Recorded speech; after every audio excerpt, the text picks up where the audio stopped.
My parents made me pay for my brother's elite engagement party while banishing me to the kids' table until the DNA results loaded. The morning of my brother's elite engagement gala arrived, crisp and suffocatingly stressful. I woke up at 4 in the morning, loaded my vehicle with custom ice sculpture insulation wraps, and arrived at the Country Club Plaza exactly 3 hours before the catering staff was scheduled to open the doors. My fingers were raw from organizing the heavy silver table settings, and my lower back ached from standing on a metal ladder to adjust the venue's heavy overhead silk drapes. I spent hours tuning the acoustics of the ballroom, taping down the thick, heavy-gauge extension cords along the carpeted walkways, and ensuring the floral arrangements were perfectly aligned. By 11 in the morning, the banquet hall looked breathtaking. The absolute pinnacle of high society luxury was laid out with flawless precision. At noon, an hour before our extended family and the wealthy in-laws were scheduled to arrive, the heavy glass double doors of the hall swung open. My mother, Regina, walked in, her heels clicking aggressively against the polished marble floor. Behind her walked my younger brother, Vance, wearing a pristine, custom-tailored designer tuxedo that cost more than my car. He was holding a glass of sparkling water,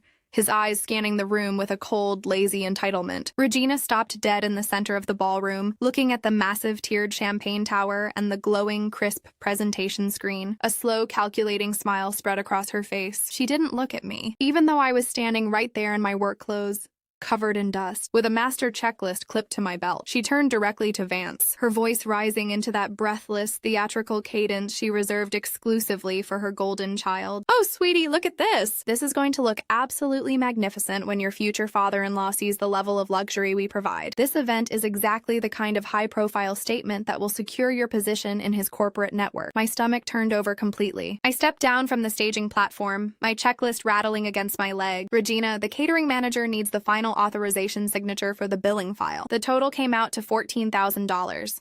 Which you promised would be reimbursed to my account the second the layout was finalized. My credit line is maxed out from paying the venue deposit." Regina's smile vanished instantly, her expression hardening into the cold, clinical contempt she used whenever I forgot my place as the functional family servant. She stepped into my personal space, her voice dropping into a harsh, venomous whisper so Vance's mood wouldn't be ruined. "Don't start your typical selfish drama today of all days," she hissed, her eyes glaring toward the front entrance. "You are the eldest, Paige. It is your familial duty to support your brother's ascent into a prominent household. You make a perfectly fine living in digital genetics research, while Vance needs this pristine launch pad. The reimbursement will be discussed after the wedding next year. For today, you need to change your clothes and take your seat. I've moved your place card to table 12 in the back corner near the kitchen doors, so the high-profile guests have room at the head table. You don't quite fit the aesthetic of the bridal party photos anyway." Vance didn't say a word. He simply stood behind our mother, adjusted his diamond cufflinks, and threw me a smug, triumphant little smile over his glass. Regina turned her back to me, waving her hand dismissively. "Go get changed, Paige.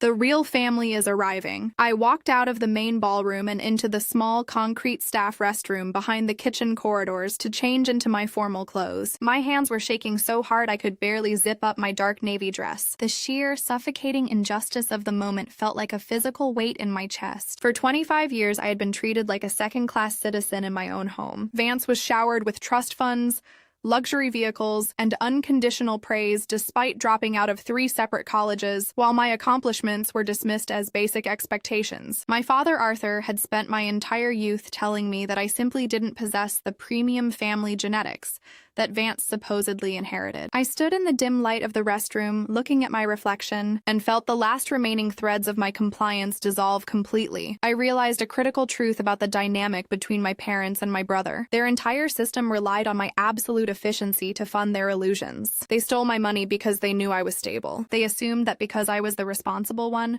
I would protect the family's public image from failure, even if it meant absorbing their behavior in silence. They believed I would sit quietly at table 12, the designated kids' table, by the kitchen doors and manage the technical display console perfectly from the back of the room to ensure Vance's stolen triumph went off without a single glitch. But as I ascended the metal spiral stairs to the elevated sound booth at the back of the auditorium, a cold, calculating calm took over. I sat down behind the massive digital console and looked down at the main floor. The doors had opened, and 50 members of our extended family, along with 30 wealthy guests from the bride's side, were streaming into the hall. In the center of it all sat my father, Arthur, looking proud, completely unaware of the reality of his own household. My mother was already moving through the crowd like a politician, loudly directing everyone's attention toward Vance. I heard her voice echoing through the floor monitors. Yes, our Vance has always been the pride of the bloodline. He carries the true spirit of his grandfather. I looked down at the primary laptop plugged into the master media console. A month ago,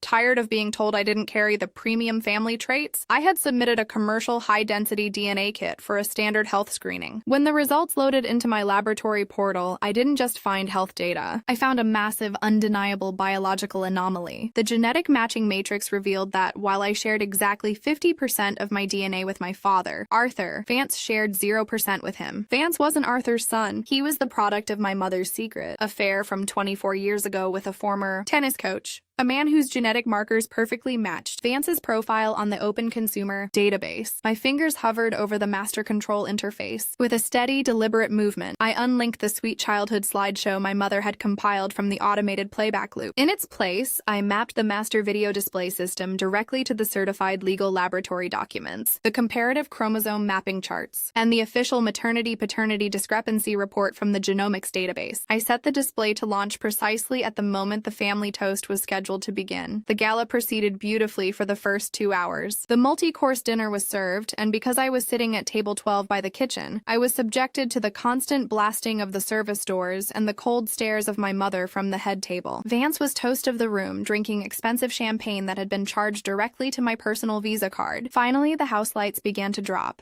signaling the start of the formal family presentations. My father, Arthur, took the microphone at the center floor, his face beaming with pride as he addressed the crowded room. "Family, friends, and future in-laws," Arthur announced, his voice echoing cleanly through the room. "We are gathered here to celebrate the continuation of our proud family line. As a father, you always hope your son inherits the best of you, the drive, the genetic, the honor. Looking at Vance today, I know the legacy is secure. Before we toast to his future, my wife Regina has arranged a visual tribute to the history of the true bloodline." Arthur nodded toward the back booth, signaling for the presentation to begin. Vance stood up beside his wealthy fiancé, soaking in the warm applause. I leaned forward in the booth and hit the master execution key. On the massive, 15-foot-wide digital projection screen behind the head table, the system launched the file. It didn't show childhood photos. It opened with a high-resolution certified document bearing the official seal of the Regional Genomics Institute. In giant, unmistakable bold text, the summary page read, "Genetic parentage analysis.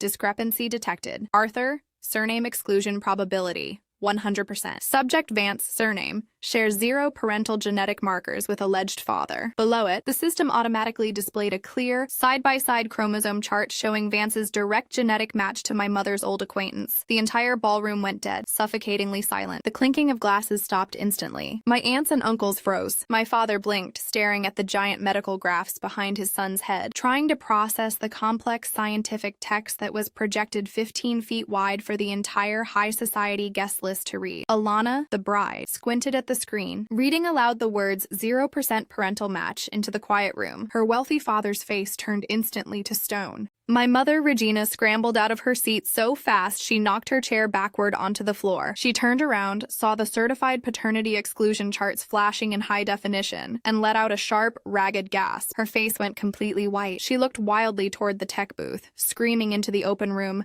"Turn it off! It's a cyber attack! The computer has been compromised." Vance stood there, his jaw dropping, completely humiliated as 40 relatives began whispering frantically, turning their heads to glare at my mother. My father slowly lowered his microphone, his hands trembling as 25 years of lies collapsed in a single moment under the bright house lights. He looked up at my mother, his voice cracking through the quiet room. "Regina, what is this?" I calmly walked out of the technical sound booth, my heels clicking softly against the marble stairs as I descended into the ballroom. I walked straight down the center aisle, passing the tables of shocked guests, and stepped onto the main floor. I picked up the master microphone from the head table and looked directly at my father. "The system isn't glitched, Dad," I said steadily, my voice projecting clearly through the high-end audio array. "I ran the data myself in my laboratory. You spent 25 years telling me I didn't have the family genetics while forcing me to fund the lifestyle of another man's son. The data doesn't lie. History always corrects itself." The wealthy in-laws stood up from their seats immediately, the bride's father pulling his daughter away from Vance. "This engagement is suspended indefinitely until legal counsel reviews this situation," he announced coldly. Marching his family out of the ballroom, the gala collapsed into total chaos. My father father turned his back on my mother and walked out the side exit without saying another word. Vance ended up screaming at my mother in the lobby, while the extended aunts and uncles began packing their bags. I walked over to the catering manager, handed him my mother's personal identification card, which I had pulled from the registration desk, and instructed him to transfer the remaining $14,000 balance directly to her personal account. They haven't sent me a single message since last night, and as I sit in the quiet comfort of my own home, paid for by my own hard work, I realize that the truth is the most valuable asset I have ever owned.